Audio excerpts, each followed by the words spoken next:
भगवान वीरो मंगलम गौतमोगणी मंगलम कुंद कुंदाद्यो जैन धर्मोस्तु मंगलम सर्वमंगल्य मांगल्यम सर्वकल्याणकारकं प्रदानं सर्वधर्माणां जयं जयतु शासनं जयं जयतु शासनं वन्दितु सर्वसिद्धे ध्रुवमचलमनोभवं गतिं पत्ते गच्छामि समय पाहुर निर्मोसुद केवली वणिदं मंगलमय मंगलकरं वीतराग विज्ञान नमो ताहि जाते वै अरहंतादि महान कर मंगल करियो महाग्रंथ करण को काज जाते मेरे समाज सब पावे निज पदराज। मोक्ष मार्ग प्रकाशक ग्रंथ आचार्य कल्प पंडित प्रवर पंडित तोडरमल जी द्वारा रचित यह जो ग्रंथ है वह अपूर्ण है। यहाँ तक कि इसका जो आखिरी शब्द जो आपको दिख रहा है वह भी ऐसा है, अपूर्ण है, वह भी पूरा नहीं हो पाया और राजा के सैनिक आए और उन्हें उठाकर ले गए। अब प्रश्न था कि क्यों लेके गए उनको, ऐसा है ना, इसका एक प्रश्न था इनका, आपको तो पता होगा है ना। देखो इस मोक्ष मार्ग प्रकाशक ग्रंथ के अंदर सबसे पहला एक कारण आप पांचवा अधिकार तो कहते ही कहते हो, है ना, वो तो था, लेकिन भैया पंडित तोडरमल जी की तूती बोलती थी सभा के अंदर, ऐसे वैसे विद्वान नहीं थे वो। अगर मतलब अगर वो कोई बात कहते थे ना तो भैया क्यों कह रहे हैं इस बात पे गौर किया जाता था, और ऐसा नहीं है। और सोचो आप जयपुर के अंदर जहाँ पर 350 से ज़्यादा जहाँ जैन मंदिर बने हों, तो आप सोचो वहाँ जैन समाज कितनी होगी, और राजा था तो राजा उस जैन धर्म को कितना वो अगर नहीं करने देता तो मतलब मानता था, पंडित जी को हर कोई मानता था, है ना।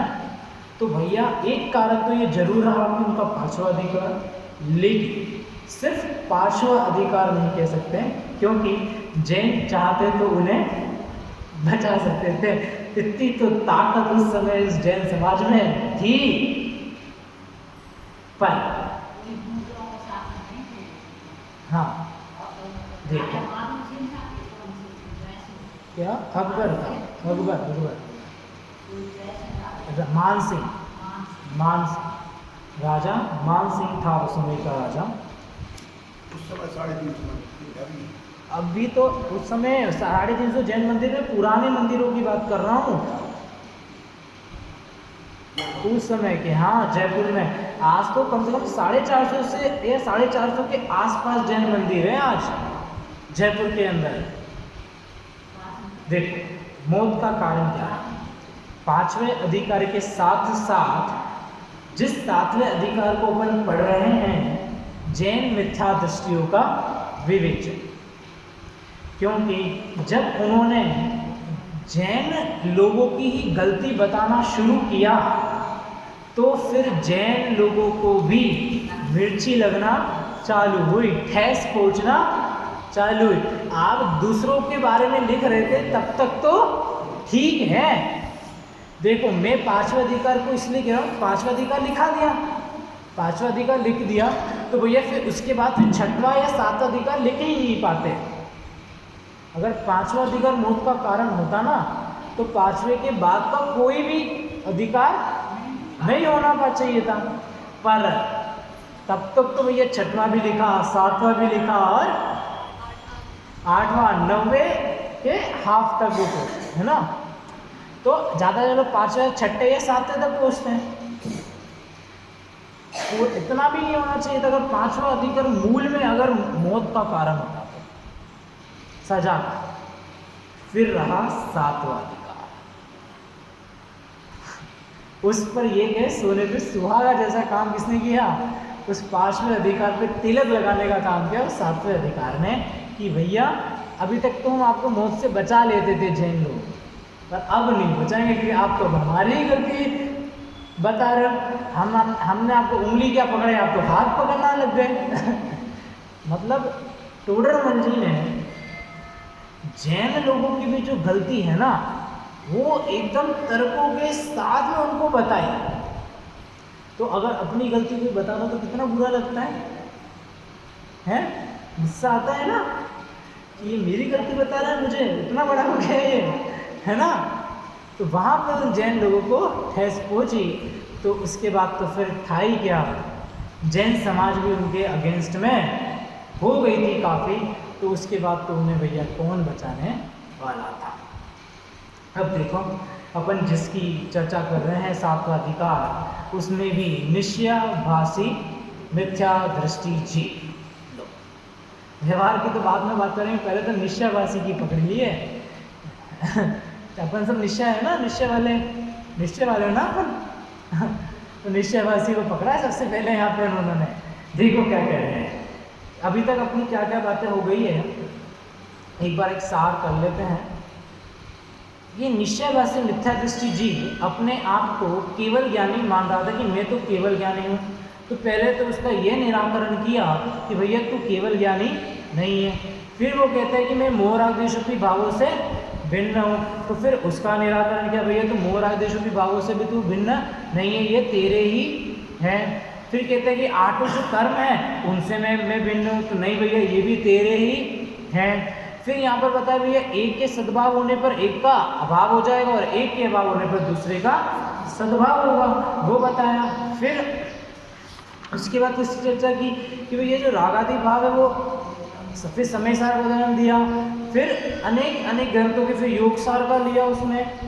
ऐसे कई उदाहरण के भैया आपने कहा ना कि समय सार में लिखा है, क्या लिखा है कि अबद्ध स्पष्ट है आत्मा, हाँ निर्बंध है। फिर योग सार में क्या लिखा है कि मुक्ति और बंध का विकल्प आपको भाव ही नहीं करना चाहिए। अगर आप ऐसा भाव करोगे तो आपको निस्संदेह और बंध हो जाएगा। तो उन सब बातों का भी निराकरण अपन ने यहाँ पर पंडित टोडरमल जी ने किया। आज अपन को देखना है पेज नंबर है 199, 199, ठीक है। 199, ठीक है, 199। हिंदी वाले नंबर आते हैं पढ़ने? नहीं आते, कोई दिक्कत नहीं, खुला हुआ वो देख लो। हाँ, ऊपर से पहला, दूसरा, तीसरा और चौथी एक सिंगल लाइन है, वहां से हम शुरू कर रहे हैं, ठीक है। यहाँ कोई कहे कि शास्त्र में शुद्ध चिंतन करने का उपदेश कैसे दिया है, क्यों? अब ये बात क्यों कह रहे हैं तो आप ऊपर वाली बात समझ लो, क्योंकि आपने नहीं समझी, आप नहीं आए। यहाँ पे ऊपर क्या कह रहे हैं कि अगर कोई ऐसा कहता है कि भैया मैं तो एकदम से शुद्ध हूँ, है ना, और अगर वो तो शुद्धता अगर द्रव्य दृष्टि से देखता है तो अभी जो द्रव्य दृष्टि से देखेगा जो तो द्रव्य की जो पर्याय है वह शुद्ध और अशुद्ध दोनों रूप हैं। तो तू सिर्फ शुद्ध ही क्यों जानता है, अशुद्ध रूप भी जान, ठीक है। और अगर तू पर्याय दृष्टि से देखता है तो भैया सामने ही प्रत्यक्ष दिखाते हैं कि पर्याय कैसी है, अशुद्ध रूप ही है। तो तू अशुद्ध रूप जान, तो शुद्ध कैसे जान रहा है?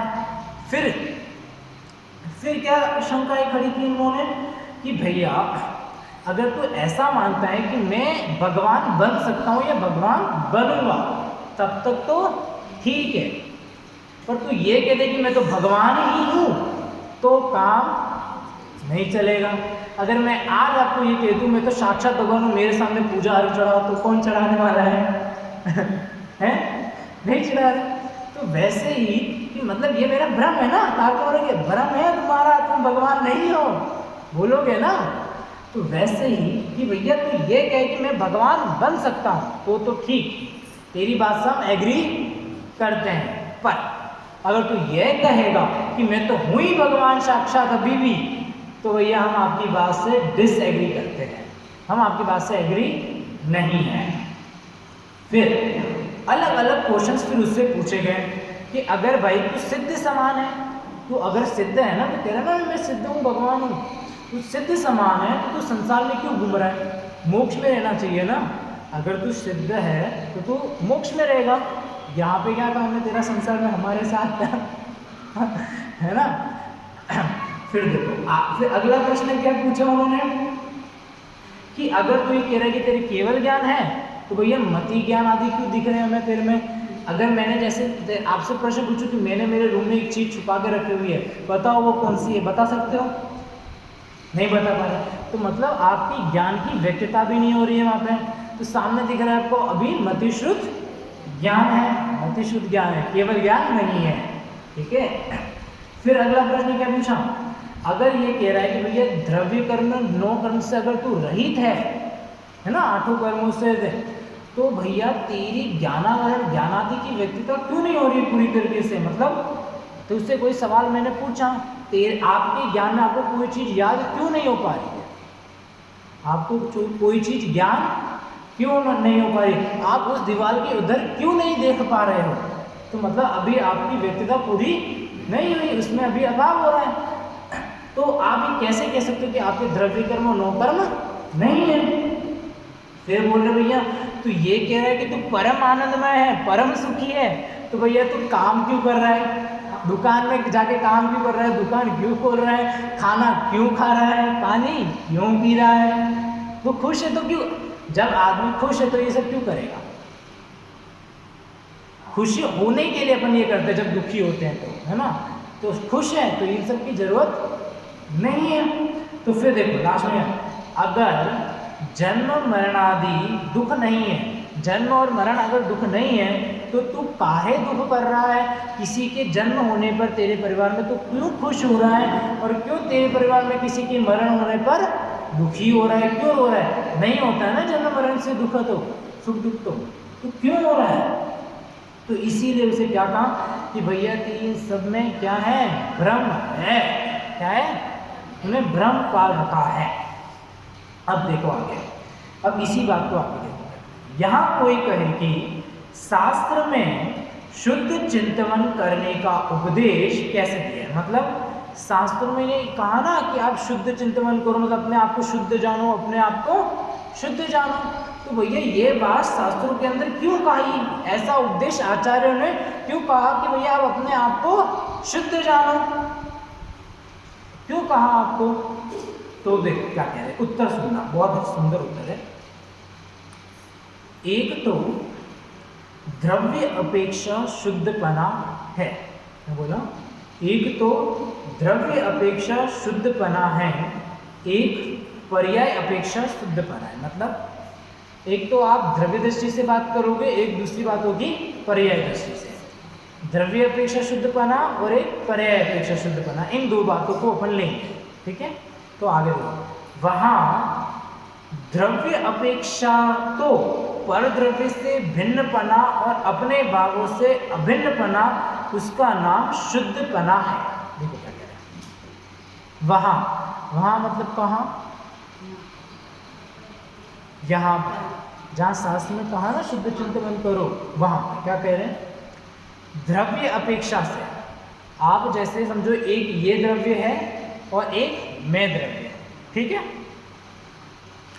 तो भैया मैं जो एक द्रव्य हूँ, मैं जब अपनी द्रव्य की अपेक्षा से देखूंगा, तो जो ये पर द्रव्य है ये तो मुझसे कैसा है? भिन्न है। कैसा है? भिन्न है। और अपने भावों से, जो भाव मुझे हो रहे हैं उन भावों से मैं कैसा हूँ? अभिन्नपना है। मेरे भावों से मेरा अभिन्नपना है, क्योंकि वो भाव मैं कर रहा हूँ, ठीक है। मोबाइल भाव नहीं करता कि अब मैं क्रोध हूँ, मैं मोह हूँ, मैं राग हूँ, ऐसा मोबाइल नहीं करता। कौन करता है मोह राग द्वेष भाव? अपन करते हैं। तो क्या कह रहे हैं कि मैं अपने भाव से कैसा हूँ? अभिन्न हूँ। उसका नाम तो क्या है? शुद्धपना है, द्रव्य अपेक्षा से, ठीक है। अब और पर्याय अपेक्षा औपाधिक भावों का अभाव होने का नाम शुद्धपना है। द्रव्यदर्शी से बात हो गई। अब पर्यायदर्शी से क्या कह रहे हैं?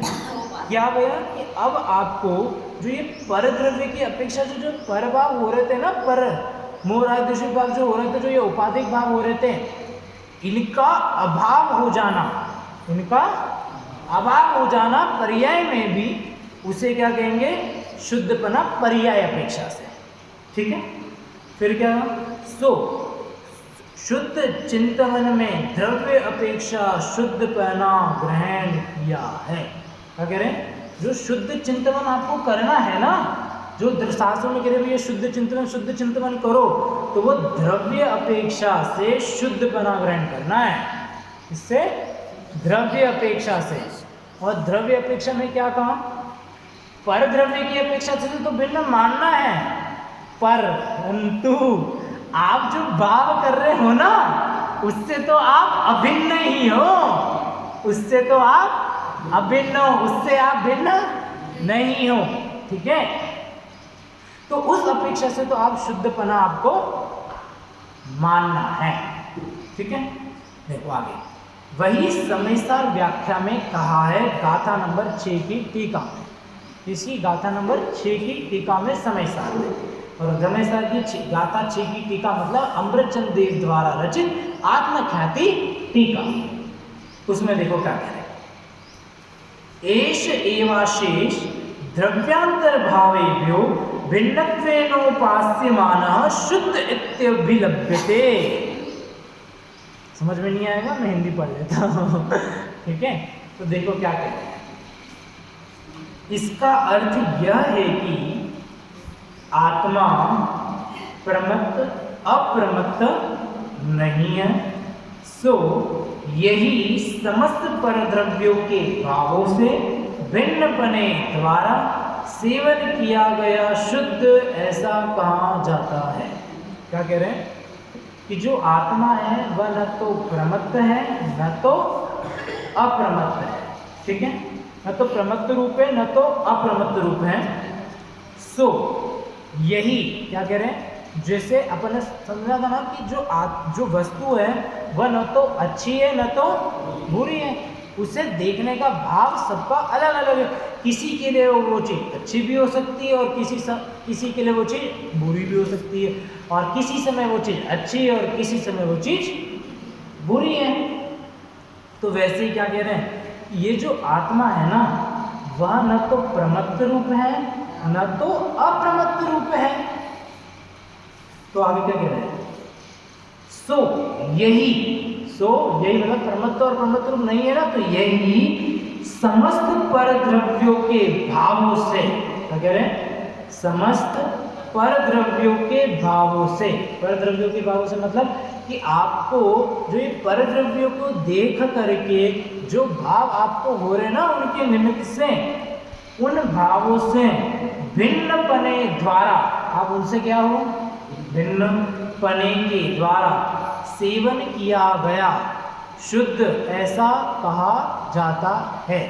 ठीक है, मतलब देखो आत्मा को शुद्ध भी कहते हैं, 4 प्रकार से आत्मा को कहते हैं, देखना समझना। एक शुद्ध, एक अशुभ रूप, और एक अशुभ रूप, और एक न तो शुभ है न अशुभ है न तो शुद्ध है, कुछ नहीं।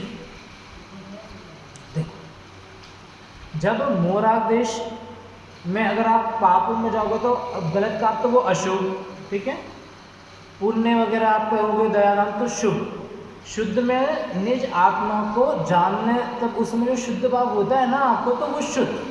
पर अब बात करो छोटे की, जहाँ ना तो शुद्ध है ना शुभ है ना अशुभ है, मतलब जहाँ पूर्ण पारिणामिक परम पारिणामिक भाव की बात कर रहा हूँ मैं।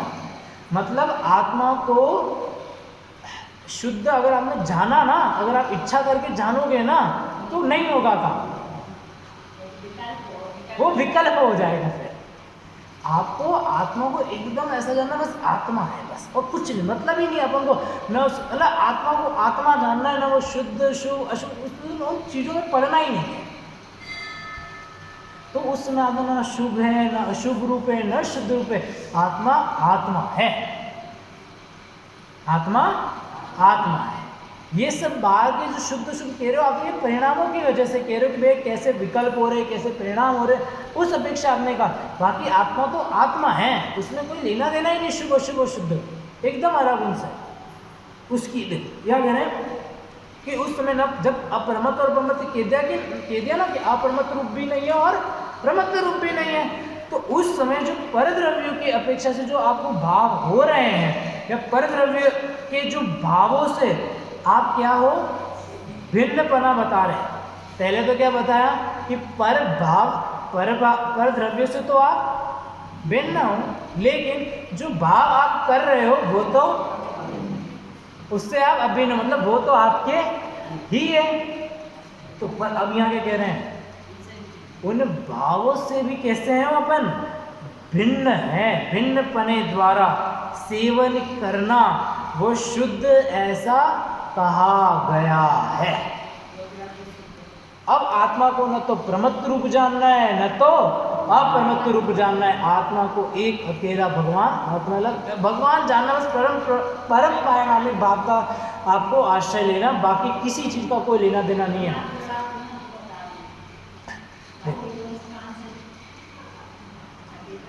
प्रमत्त और सात से लेकर के फिर ऊपर के सारे अप्रमत्त है। प्रमत्त का मतलब क्या,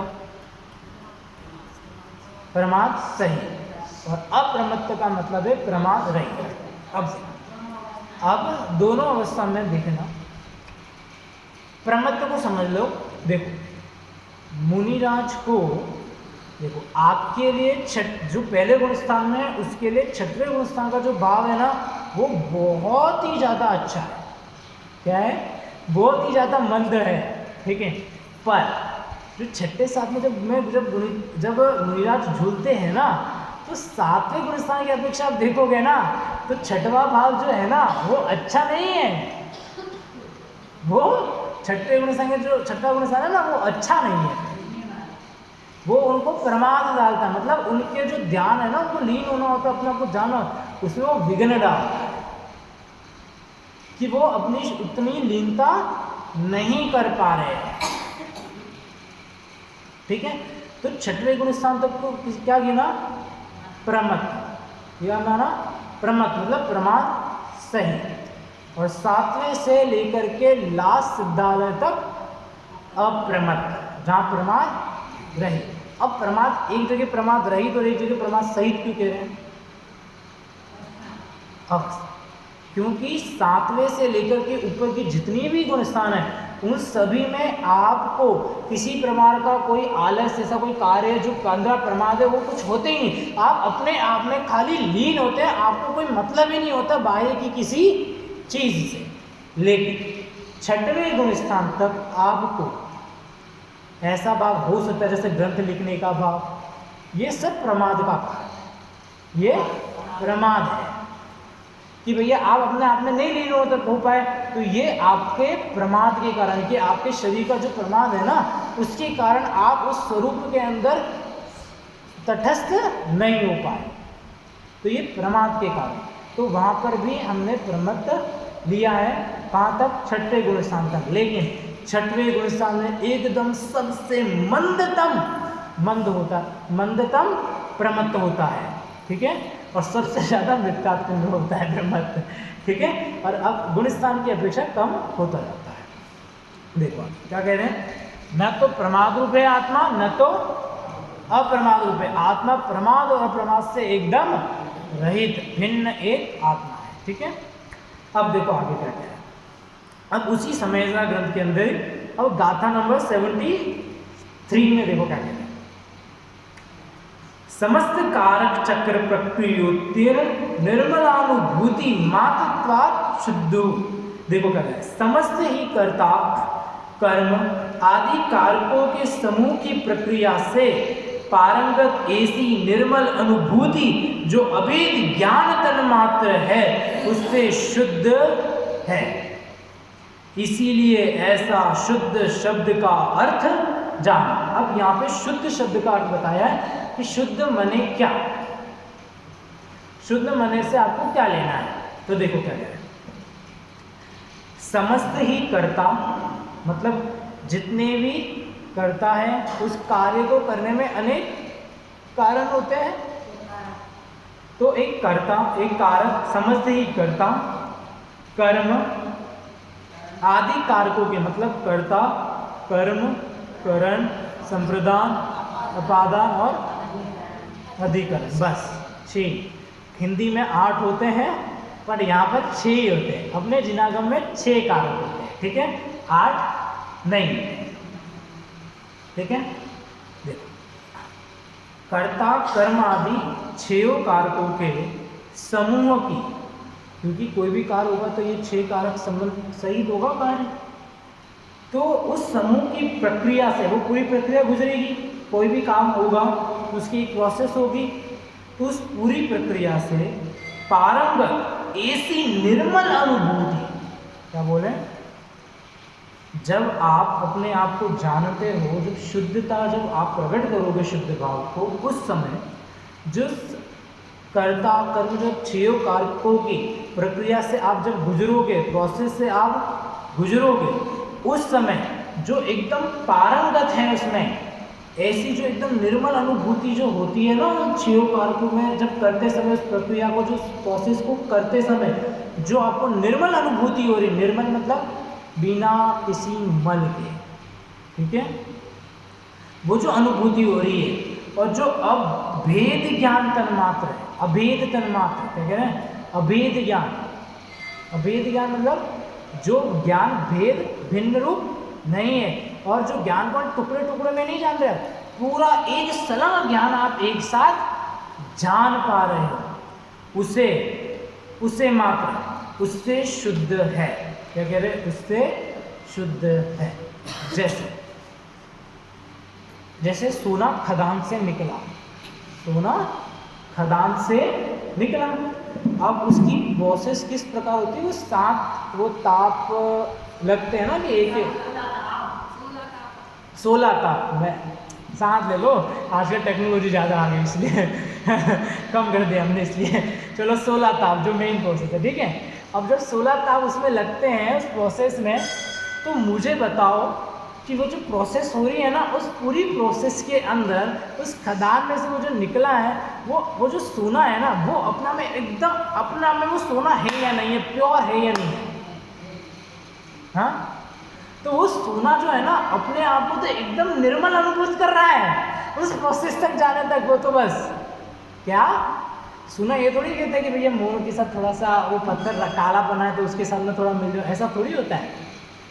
वो तो अपने आप में शुद्ध है ना, तो वो अपने आप में एकदम शुद्धि अपनी बनाए रखता है। वो अपने आप को कैसा एकदम अभेद जानता है, कैसा कि मैं मेरे गुणों से कैसा हूँ, एकदम अभेद हूँ, मुझे इनके गुणों से कोई लेना देना नहीं है। तो वो लास्ट तक उस 16वें तक टिका रहता है और शुद्ध होकर एकदम आता है। वैसे ये जो आत्मा है ना, ये जो 14 गुण स्थान है ना, इसके अंदर तपता है, और इन 14 ही गुण स्थान में तपते समय वो एकदम कैसा रहता है, शुद्ध रहता है। तो जब वो आप उस प्रोसेस को करोगे ना, उस समय एकदम कैसे अनुभव होगी आपको, निर्मल अनुभूति की वजह से आप अपने आप के अनुभूति को अंदर से अनुभव करोगे। उसे वो जो मिला थोड़ी है आत्मा, वो तो बाहर से आपको भी दिख रहा है, जो एक क्षेत्र का भी है कर्मों के साथ, पर अंदर से तो एकदम शुद्धपना उसमें है ना।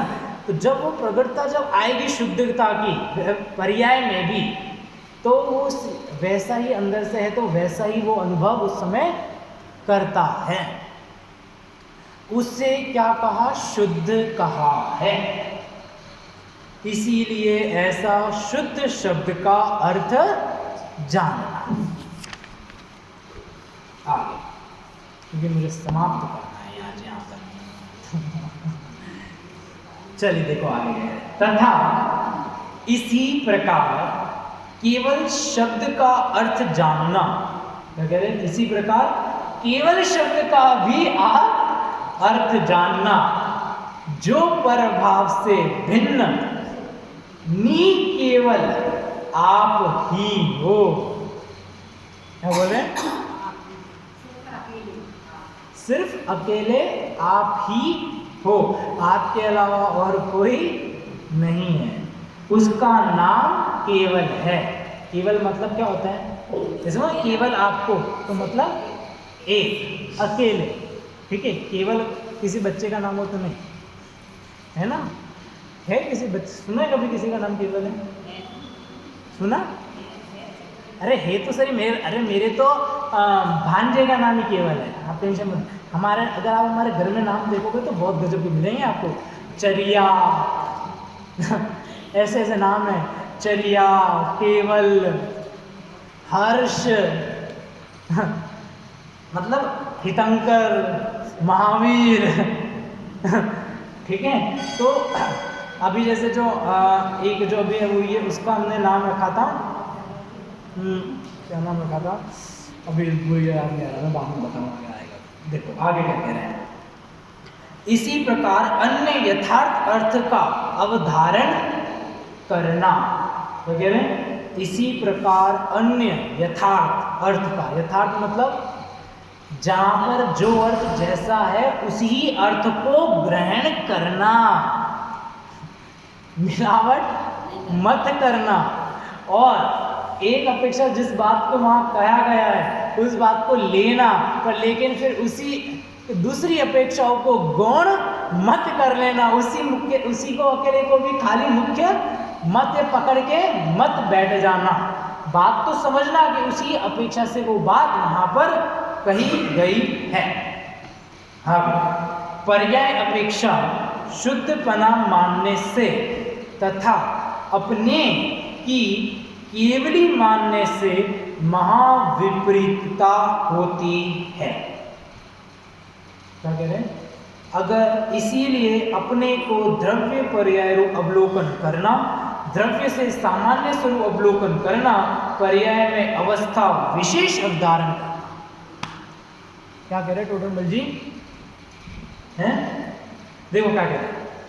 पर्याय अपेक्षा से अगर तू अपने को शुद्धपना मान रहा है या अपने को केवली मान रहा है तो तू भैया सिर्फ विपरीत नहीं कह रहे, महाविपरीतता होती है इससे। क्या कह रहे? महाविपरीतता। इसीलिए अपने को, क्या कह रहे हैं?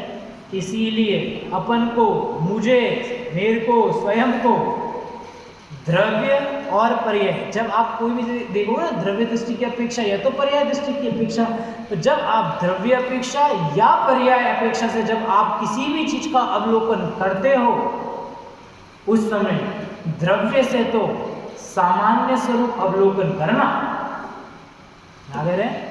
द्रव्य से तो सिर्फ सामान्य अपेक्षा से, और पर्याय में अवस्था विशेष से अवधारणा करना पड़ेगा आपको। जैसे उदाहरण समझो, जैसे ये इसमें, इसमें, इसमें, इसमें, इसमें, इसमें, ठीक, सब में द्रव्य की अगर अपन देखें तो भैया ये सभी क्या है? विद्यार्थी है, तो ये जो चाहे वह बन सकते हैं, सब में काबिलियत है, सब जो चाहे वो बन सकते हैं। अब है ना, जो चाहे वह बन सकते हैं ये सभी, ठीक है। लेकिन ये तो सामान्य अपेक्षा कथन है, पर जब पर्याय अपेक्षा से जब विशेष अवधारणा करते समय ये कहा जाएगा कि भैया ये इंजीनियर बन रहा है तो इंजीनियर, डॉक्टर तो डॉक्टर, अगर कोई सीए तो सीए, कोई टीचर तो टीचर। अब यहाँ पर्याय अपेक्षा की बात कर रहे हैं, तो अब यहाँ पर टीचर की योग्यता, टीचर बनने की योग्यता अपने आप में अलग चीज है, डॉक्टर बनना है अलग है, इंजीनियर बनना है अलग है। अब यहाँ पर पर्याय अपेक्षा से अलग है। लेकिन मुझे बताओ द्रव्य अपेक्षा से जब अपन इन्हें देख रहे थे कि ये स्टूडेंट है अभी, तो जो चाहे वो ये बन सकते हैं अभी, अरे द्रव्य अपेक्षा, सामान्य अपेक्षा। पर पर्याय अपेक्षा से जब देखेंगे तो क्या देखा जाएगा भैया? नहीं, ये डॉक्टर नहीं बन सकता, ये टीचर बनेगा, ये तो ये बिजनेसमैन बनेगा। उस समय आप कैसे देखते हो? पर्याय अपेक्षा से। वो विशेष अवधारणा है। पर्याय अपेक्षा से अपन को विशेष अवधारणा या विशेष जानना है। अब आगे क्या, इस प्रकार चिंतन करने से सम्यक दृष्टि होता है। अगर आप द्रव्य किसी भी चीज को जानते समय द्रव्य अपेक्षा से और पर्याय अपेक्षा से जब भी वस्तु को जानते हो और यथार्थ अगर आप जानते हो और उस बात को आचार्य देव ने जिस भी ग्रंथ में जिस अपेक्षा से जो बात कही है उसी बात को अगर आप उसी अपेक्षा से उसी प्रकार अगर आप जानते हो तो आपको सम्यक दर्शन हो सकता है। तो आप सम्यक दर्शन हो सकता है, क्योंकि सच्चा अवलोकन किए बिना सम्यक दृष्टि नाम कैसे प्राप्त करे। अर्थात जो सम्यक दृष्टि जो भी जीव होगा, जो सम्यक दृष्टि जो जीव होगा जिसने सम्यक दर्शन को प्राप्त किया है, वह सच्चा, अगर उसका अवलोकन अगर सच्चा नहीं है, मतलब उसका जो निष्कर्ष है वह सही नहीं है, या वो जो मान रहा है अगर वह सही नहीं है, तो उसे फिर सम्यक दर्शन नहीं हो सकता है। अगर आपको प्रयोजनभूत 7 तत्वों में अगर कोई शंका है तो आपको सम्यक दर्शन नहीं हो सकता। जिनागम के अगर किसी सिद्धांत के अंदर अगर आपको शंका है, प्रयोजनभूत सिद्धांत है ना, अब करणानि योग में भैया कई चीजें हैं जो अपन को नहीं समझ में आएगा, वो नहीं पता, उसमें कोई शंका होए तो कोई दिक्कत नहीं है ना, उसमें कोई दिक्कत नहीं। लेकिन जीव को अजीब मान ले और अजीब को जीव मान ले तो भैया गए काम से, अब आपको सम्यक दर्शन नहीं होगा। जीव को जीव जानना, अजीब को अजीब जानना, आश्रव को आश्रव जानना, संवर को संवर जानना, बंद को बंद जानना, निर्जरा को निर्जरा जानना, मोक्ष को मोक्ष है ना। तो मतलब जो चीज जिनागम में, और अगर कोई कथन भी किया है तो वो कथन किस अपेक्षा से किया है, उस कथन के पीछे के जो अभिप्राय है उसे आपको समझना है। और अगर आपने उसे गलत समझ लिया तो फिर आपको सम्यक दर्शन नहीं होगा। ये अगर आप कहीं पर लिखा है ना, जैसे कि धर्म से हिंसा से धर्म होता है, अगर आपने ये मान लिया तो भैया गए काम से। हिंसा से धर्म नहीं होता, धर्म होता ही नहीं है, हिंसा से धर्म होता ही नहीं है। धर्म तो किससे होगा? अहिंसा से। ठीक है, तो अगर आपने अगर आपके अगर फैक्ट जो है अगर उसमें अगर आपकी गड़बड़ हो गई तो फिर सम्यक दर्शन नहीं होगा। और जिस भी व्यक्ति को अगर सम्यक दर्शन है तो इसका मतलब यह है कि उन्हें सम्यक दर्शन है, अगर सम्यक दर्शन है तो उन्हें किसी भी प्रकार की जिनागम में कोई भी शंका या कोई भी भाव वो उल्टा ग्रहण उन्होंने नहीं किया है, क्योंकि सम्यक दर्शन के अष्टांग है ना, 8 अंग कौन कौन से हैं? निशंकित, निकांक्षित, निर्विचिकित्सा, उपगोहन, उपगहन, अमूढ़ दृष्टि, स्थितिकरण, वात्सल्य और प्रभावना।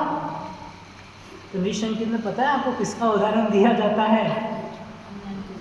अंजन चोर का, कि उसे किंचित मात्र भी, सोचो जिस व्यक्ति को नमोकार महामंत्र नहीं आता है, समय सार की बात तो दूर रही, क्या कह रहा हूं, समय सार तो बहुत दूर रहा, जहां आपको जिस व्यक्ति को एक समय पहले नमोकार मंत्र, अरे एक समय पहले क्या, जिस समय करा था उस समय भी नमोकार महामंत्र कहाँ आता था ये बताओ। पर उस सेठ ने जो बात बोली थी ना जिनागम से रिलेटेड, उसमें उसे किंचित मात्र भी शंका नहीं थी। रेवती रानी लो अमूढ़ दृष्टि, रेवती, उन्हें भैया जब बोला ना कि भैया 25वें तीर्थंकर का समूह श्रवण लगा है, तब वो नहीं गई अकेली माँ, अकेली। उन्हें पता था कि 25 पे देते हैं होते ही नहीं है तो भैया काहे का समोशन लगेगा। देव तो उन्हें ऐसे उनकी परीक्षा लेने आए थे, है ना। तो मतलब सम्यक दृष्टि का जीवन आप देखो कैसा होता है। ये तो एक एक अंग की प्रधानता अपने कर दी, लेकिन ऐसा नहीं होता कि भैया सम्यक दृष्टि को एक अंग है और एक अंग नहीं है, होता आठों के आठों अंग ही उन्हें होते हैं।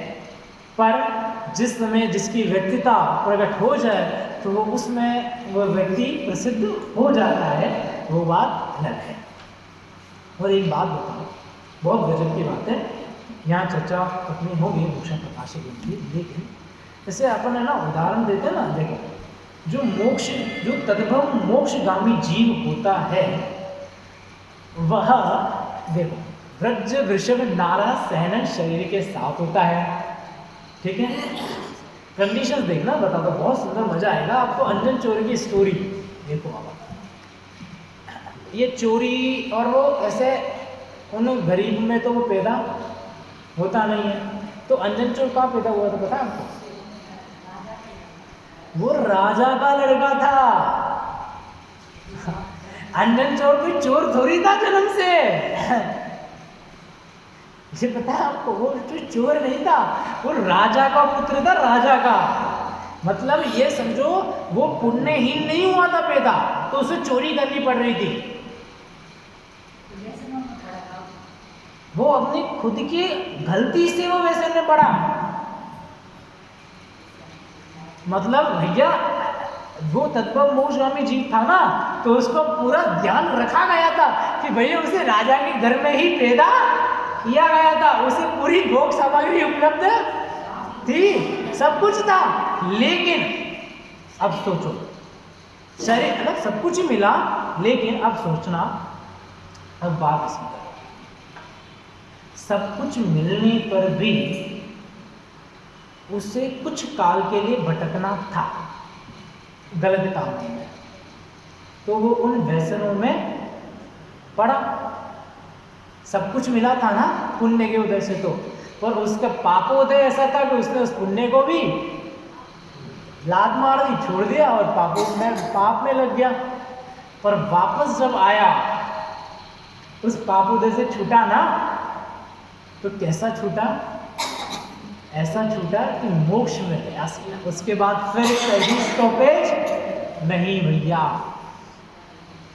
इसीलिए कहते हैं कि जो सबसे ज्यादा, अगर आपको ऐसा लग रहा है ना कि ये पाप कर रहा है, भैया वो जब एक समय बाद अगर जिस समय पलटेगा ना, तो आपसे ज्यादा विशुद्धता उसके अंदर होगी।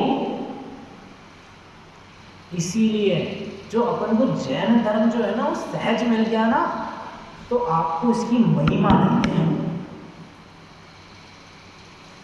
उनसे जाके पूछो जिन्हें जैन धर्म सहजता से नहीं मिला है। उन मुसलमान से पूछो, मतलब उस मुसलमान व्यक्ति से जो जिसने जैन धर्म का अध्ययन किया ना, जो आज जैन धर्म को फॉलो करता है, एक मुसलमान जो है, उससे जाके पूछो जैन धर्म की क्या महिमा है। उस पंजाबी सरदारी उस आदमी से पूछो इस जैन धर्म की क्या महिमा है। उन व्यक्ति को है वास्तव में।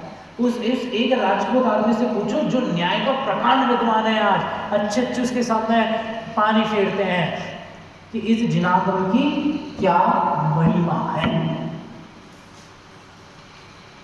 अपन लोग तो यूं मिला ना सहजता से, तो अपन उसको गो फॉर थ्रू कर देते हैं।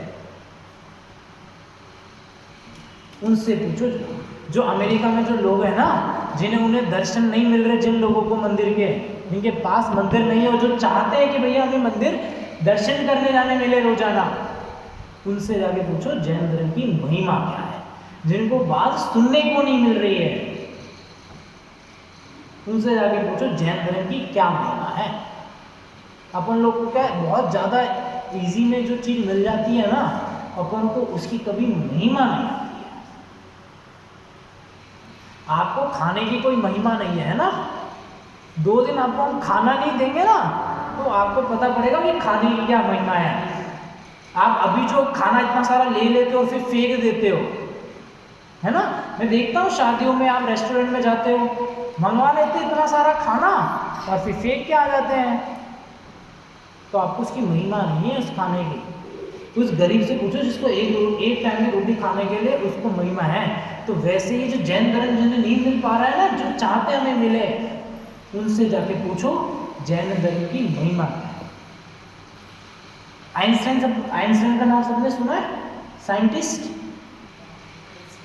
उसने पता है क्या कहा, अगर मैं वापस अगर पुनः जन्म नाम की अगर कोई चीज होती है ना, तो मैं जैन धर्म में पैदा होना चाहता हूं। किसमें? जैन धर्म में पैदा होना चाहता हूं। 101 जिसने वो किए हैं साइंटिस्ट, ये वो भी, उसने पता है क्या बोला, मैंने इतनी सारी खोज तो कर डाली, पर मैं सबसे मूल तत्व जो है ना, उसकी खोज करना तो भूल ही गया। ये जो खोज, ये सब जो कर रहा है, ये क्या चीज है, ये कौन सी खोज है, ये क्या चीज है? उसने बोला इसे जानने के लिए उसने भी ये बोला कि मुझे जैन धर्म में पैदा होना चाहिए। तो आप उनसे जाके पूछो जैन धर्म की महिमा क्या है। तो आप भी इस जैन धर्म की महिमा को समझे, और जिनवाणी में जो बात जिस अपेक्षा से कही है, उस बात को उसी अपेक्षा से समझे, पर उसी अपेक्षा को पकड़ करके खाली मुख्य नहीं कर देना है, और दूसरी अपेक्षा को आप छोड़ दो, एकदम घोड़ी कर दो, ऐसा अपन को नहीं करना है। सभी अपेक्षा को समझना है, और सभी अपेक्षा को बराबर, जिसको जितना वेटेज देना चाहिए आपको, उतना वेटेज अपन को उस अपेक्षा को देना चाहिए। इसी के साथ आप भी इन ग्रंथों को पढ़ें, और जिस अपेक्षा से जो बात कही है आप वह बात समझे। इसी मंगलवाणी के साथ आज की वाणी को यहीं विराम देते हैं।